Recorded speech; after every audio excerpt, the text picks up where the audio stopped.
Afternoon and welcome back to the Daughter Arise channel. Hope that you are well today. I wanted to come and do a video on Larry Nassar today. Now, I don't know if any of you are aware of this story. It is huge news in the US. Over here, UK media outlets have touched on it a little bit, just because of the famous celebrity victims that are involved. But it is huge news over in the US because Larry Nassar is due to be sentenced for sexual abuse. Now, before I go into this story, it's important for me to say, I am going to talk a little bit about one of the victims' experiences. So I don't want anybody to get triggered if you've been through sexual abuse. So I want to warn you from now, because I am going to go into a little bit of the sort of what happened to this girl. If it's something that you can't listen to, I'd advise you just to maybe read the story, or, if you can't, then maybe the video might not be for you. But I wanted to talk about it because it is important. It's in talking about what sexual abuse actually is, instead of us trying to cover it, that maybe we can get more awareness around it. So as I was saying, Larry Nassar was the Olympic physician and National Gymnastics team physician for the USA. He has sexually abused as much as, they reckon, 140 girls. This week in court, we are seeing, because obviously in the USA, they do allow cameras into the courtrooms for some of the proceedings, and they have been sharing the victims' impact statements. Some of them are being read, some of them are being, the victims are actually coming in, coming up to the podium and sharing with him actually in the courtroom the effect and impact his actions have had on their life. Now, he used his position as a physician for the team to, as a guise for him to go and sexually abuse a lot of these young girls, saying that it was treatment that he was trying to administer, or giving massages and stuff. And in some cases, he did actually drug some of his victims. Now, he hasn't shown any remorse for what he has done, and a matter of fact, he has been complaining and whining that it's bad for his mental health to listen to what these victims have had to say. And I'm going to be honest here, I don't have no sympathy for paedophiles. I'm not saying that, God forgives, and he can forgive if people are repentant of the things that they have done.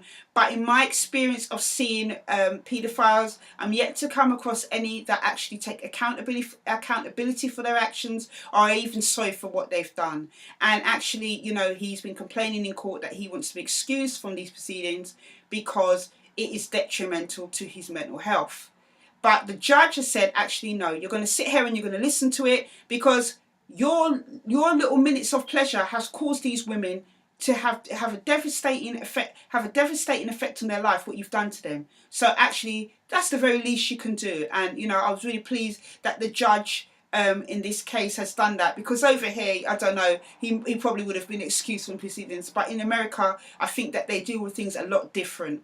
But what I wanted to do is to touch upon, as I said at the beginning, one of the stories of the victims. Her name is Carl Stevens, and why I wanted to touch upon it was because this is the age-old story of how, of all the ingredients of a disastrous tale that a survivor of sexual abuse has to endure. We have the perpetrator of the abuse, somebody who's well liked, known, loved, or trusted. We have a vulnerable victim, the child. We have family denial when the victims try to voice what is happening to them. We have guilt and shame. We have the victim going through all kinds of different emotions and the impact on their life, and the fallout and consequences for the family in the aftermath of sexual abuse as well. So I'm going to share a little bit of her story, and I'm going to come back with the rest of my commentary.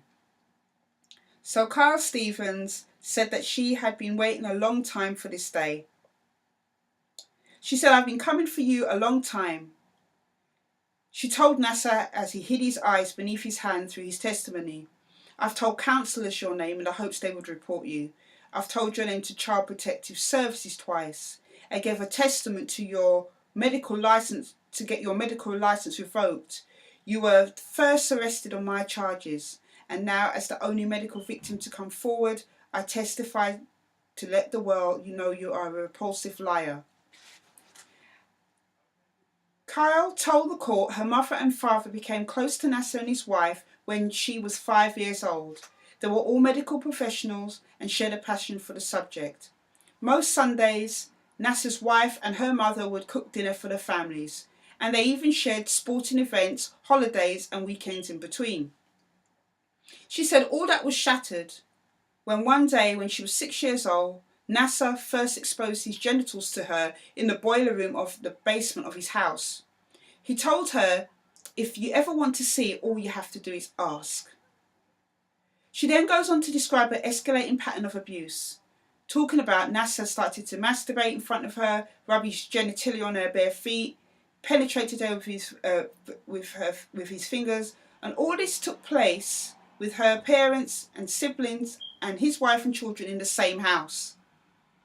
When she was 12 years old, thanks to news accounts of the Catholic Church and the molestation that was going on in their church, and a friend's own story, she began to piece together what was happening. She told her parents about what Nassar had done, and her parents confronted him. She couldn't go into too much details about what actually happened then, but basically Larry Nassar convinced her parents that the allegations their daughter was making was false. He said to them that he would never do that to somebody. The fallout from her confrontation with Nassar and her parents was tormenting. She said her relationship with her father frayed. He believed that she lied, and that seeped into the foundation of their relationship. Every time she would get into an argument or fight with her dad, he would tell her, "You need to apologise to him." Then, after a year of the accusation, the two families began interacting again, and Nassar continuously asked to babysit not only Carl, but the other 3 children. I mean, I just want to put a pause here a moment. This is absolutely disgraceful, and this just shows you the mindset of paedophiles. They're persistent in everything that they do. Anyway, what she said is that, she began to believe that she might have been brainwashed, because she it happened to her, but it's like she felt she was losing a grip on reality. Her family wasn't supporting her. She began to question whether or not this abuse happened. But what she did is that she said she had to force herself to replay what happened to her step by step in her head, so she didn't forget that she was not a liar. She was suicidal and traumatized and sought mental health treatment, but she couldn't turn to her parents for help. And she said that she even babysat for the Nassars to pay for her own counselling. Before leaving for college, Carl said that she confronted her father again, and this time he told her that he believed she wasn't lying. They tried their best to patch up their relationship, but unfortunately in 2016 her father committed suicide. Admittedly, she said her father was experiencing debilitating health issues, because he felt shame and self-loathing that this could have contributed to maybe him taking his life. She asked for Nassar to be given a minimum of 40 years to a maximum of 125 years in prison. So much to take from her story here. This, one of the things, when I just stopped my commentary, because it kind of made me a little bit angry, because paedophiles and child molesters are very, very conniving in the things that they do. What we see here is the typical behaviour of a paedophile. They are very manipulative, very conniving in what they do. And you know what? If you look back over the history of the stuff that I've been talking about for the last 6 years, 7 years, you will see that I don't really have any sympathy for paedophiles and child molesters. Whether that is right or wrong, at this moment in my life, I don't actually really care, because I see too often, not only through what I've had to experience, with my own family ostracising me and denying what happened to me. I see too often through different places, colleagues, friends that I've had in the care system, friends that I've had now, people that I support and help on Daughter Rise, the effects of sexual abuse and the impact it has on life. And in all those situations, with the person that is perpetrating and doing it, they are never sorry. They never just do it to one person. This man, Larry Nassar, has abused nearly 140 girls. He could have been stopped. He was reported to the board of the university where he was a faculty member and was a coach, a physician at that university. He was reported to the gymnastics board, and at the moment they are putting together a lawsuit to sue both the university and the gymnastics board because they had reports, they had complaints from young girls that his behaviour towards them, and they did nothing about it. How many times have we seen this? We saw it in the Jimmy Savile case. We see it in so many cases. We see it with the football, the guys that were abused sexually abused by the coaches. Even this week, this this one that's in the paper, Gary Speed, who committed suicide back about 3-4 years ago. This guy, this paedophile football coach, has been linked to 4 suicides of these men who were coached under him as teenagers. So we see it so often, so many times, where the person who is sexually abusing the child, they are being reported, nothing is done about it. Power and influence has allowed them to get away with this. Or more often than not, the child is seen as just somebody who doesn't really know their mind. They could be making it up out of spite, while the adult is the perpetrator is the one that is seen as trusted, reliable, friendly, wouldn't do such a thing, and that's what they bank on. Look at what the girl said in her story. Even when she reported it and she told her parents, first of all, they didn't believe her, because he was so ingrained in the family circle. He was so ingrained in the family and what they were doing. They even went, spent weekends together. At first, her parents didn't believe her. And he managed to convince the parents that she was lying. This is how conniving and manipulative paedophiles are. Do not underestimate them. They will abuse you. They will abuse children right under the very nose. I've even reported on this channel a story where they had even another family and this other family, and the paedophile was abusing the friend's child by playing hide and seek, telling the child to run off and hide, and then going in the closet and wherever she's hiding and abusing the child. They're very, very, very, very experienced at what they do. They are manipulative and they are opportunists.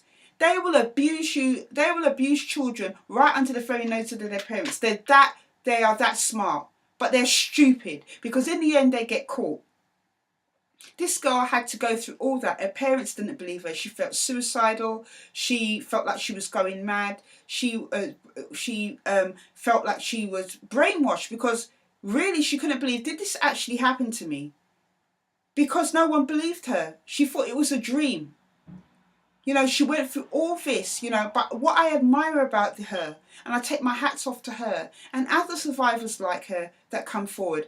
I mean, he not only abused her, as I said, he abused up to 140 other girls. He abused Simone Biles, he abused Gabby Douglas, both Olympic gymnast champions, Ali Reisman.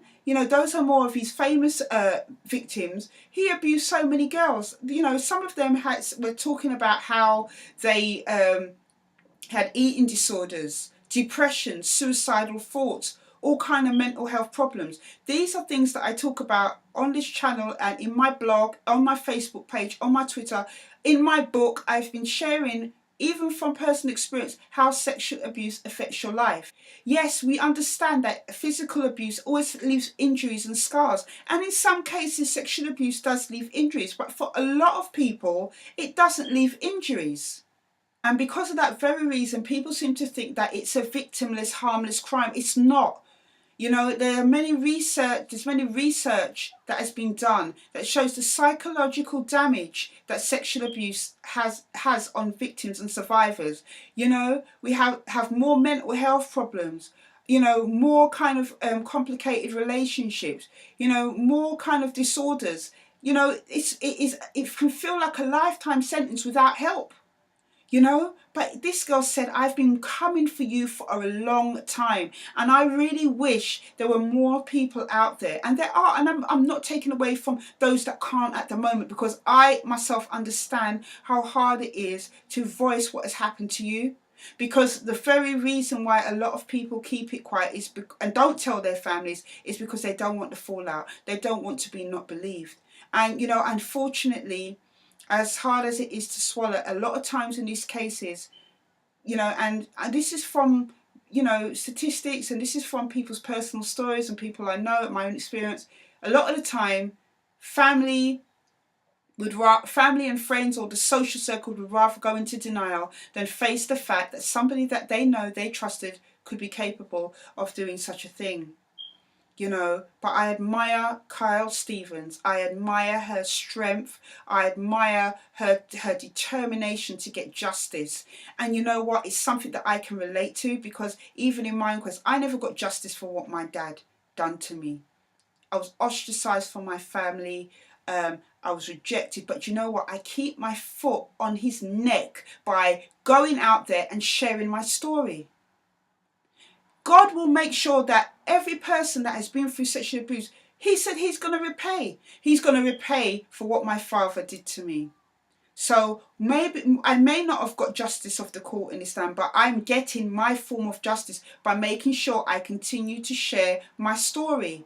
As ugly, as hurtful, as cringeworthy as it makes people feel, we need to have a discussion about sexual abuse. We need to, this is why I said at the beginning of the video, I'm going to have to warn people here that you could be triggered. I'm going to have to warn you that it may make you feel uncomfortable. Because if we start flowering it up and just saying sexual abuse, molestation, and really not ramming home and hitting home the seriousness of its implications, people won't get it. This is what it involves. It involves this disgusting behaviour, like I said to you earlier on in this video. Unfortunately for her, the devastation that she's had to deal with. Her father's committed suicide, and she's saying, who knows, in the face of actually having to actually come to the realisation that this was true, who knows if this could have been a contributing factor to why he killed himself. Not only that, what struck me about what she said is that even after, her family confronted him, he managed to convince them that he didn't do it, this man still had the barefaced cheek to ask to look after the other 3 children. Who does that? I'm telling you, paedophiles are sick people. Child molesters are sick people. And, let's not get it twisted. I'm going to do a video on paedophiles and child molesters, because people need to understand they don't just pick up themselves and do what they're doing. And oops, I touched this girl, I touched this boy, it was a mistake. Research has shown, David Finkelhall, who's a leading specialist expert in talking about and in researching childhood sexual abuse and its effects, right, has said there is a 4-step process to which paedophiles must overcome to be able to let down their inhibitions to sexually abuse a child. Yeah, and if they don't have one of the 4, they don't do it. But I'm going to share that in another video. This guy had already crossed the moral boundary. He'd already crossed whatever inhibitions he had within himself to want to sexually abuse, and he did it to 140 victims. Now, this week already, as I said, he's had to listen to 55 so far. He's still got a long way to go. He's in court complaining and whining, and submitting letters to the judge. He shouldn't have to listen to it. It's bad for his mental health. It's all about, the judge is trying to make a show of him, and he's burying his head in his hand because, he cannot face what he has done. He won't face what he has done. But we must never forget, the impact that it has had. This girl, thanks to her, Carl Stevens, it's because of her bravery, her tenacity, her strength and determination, why this case had opened up the floodgates for others to be able to share their story. Now, she's only shared so much of what's happened to her and how it's impacted her life, but I really hope that not only her, but the other victims are able to get the help and support that they need during this time. And that I pray that, they get compensation from these people. And I know it's no consolation, but in the aftermath of abuse as well, what is really needed for a lot of people is specialist counselling that they have to get, to help them to survive. not help them to survive, to help them to be able to heal and get over what has happened to them, should they want that. Not everybody is able to get to that stage, but money should be made available for them to get that, you know. And I'm even on a letter that Simone Biles had shared. I'm going to leave I'm going to just bring that up. But basically, she was talking about, you know, she felt ashamed. She felt that she had done something wrong. She found herself questioning if it was her fault, you know, and her difficulty now having to train for the Olympics in 2020, having to go back to the same facility that she was sexually abused in. You know, and she's talking about, obviously she's not going to let it beat her or define her, but it's extremely difficult for her to be able to do this. And, you know, I just think, you know, to all of them that have been through this, you know, I just take my hats off to them, because it is not easy to come forward and say these things. You know, being told by your family, I don't believe you, this didn't happen, but it happened. It happened. You know, it happened, and this is the thing, you know, and even by their actions, when they say that they don't believe, they must to an extent believe that it happened, but they're just scared to face it. There are so many aspects to do with sexual abuse that we need to break down, you know, and I will come back and probably do just a quick update on his sentencing, because, you know, as I said, he has already been sentenced in November for the child pornography charges, and he got 60 years. So it'll be interesting to see how much the judge will give for each victim in sentencing for the crime of sexual abuse that he has done.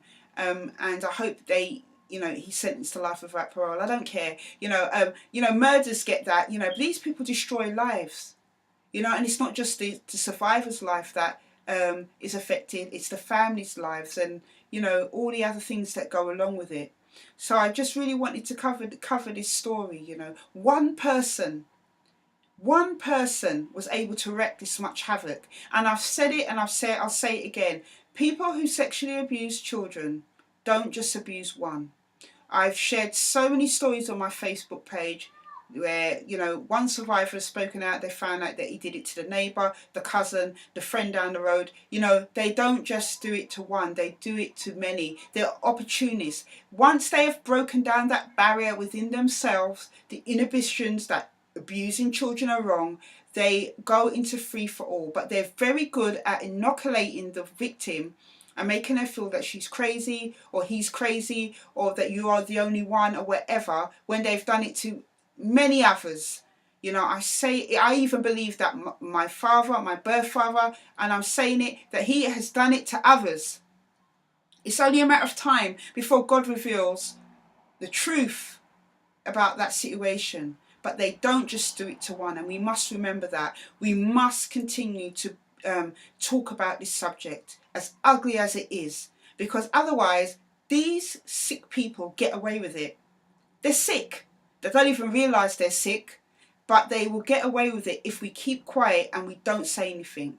So again, you know, I'm just sending a big hug to Carl Stevens and all the other victims, not just with this case, with Larry Nassar, to all other survivors who are having to go through the hardship of speaking out.